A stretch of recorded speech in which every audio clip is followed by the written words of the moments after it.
каже Іоанн Шанхайський, яку оцінку він дає Константинополю?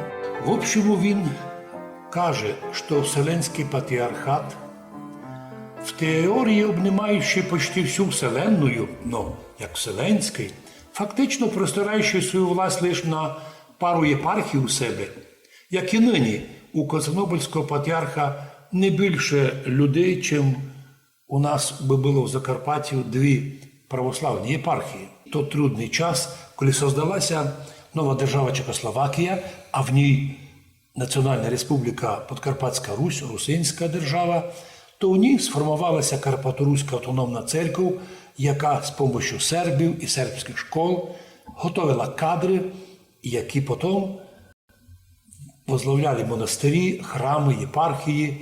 І донині ми бачимо, що переважна частина православного Закарпатті, то є під 99%, держиться канонічного єдинства з канонічною церквою.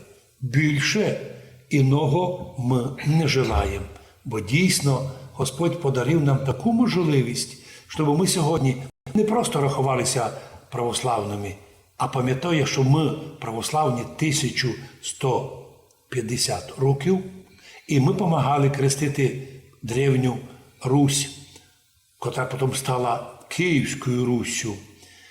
І допомагали ми далі робити у місійних роботах, то значить нам не все одно, які ми будемо нині.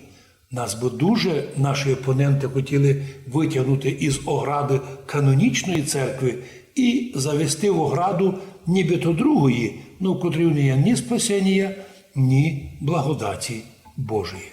А хто істинно православний, лем держалися канонічної церкви, а не там, де, як і тепер у Чеській церкві, один з єпископів рукоположений Константинополем, і вже создається там новий конфлікт.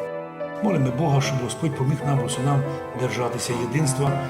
Українська православна церква, де предстоятель блаженніший митрополіт Онуфрій.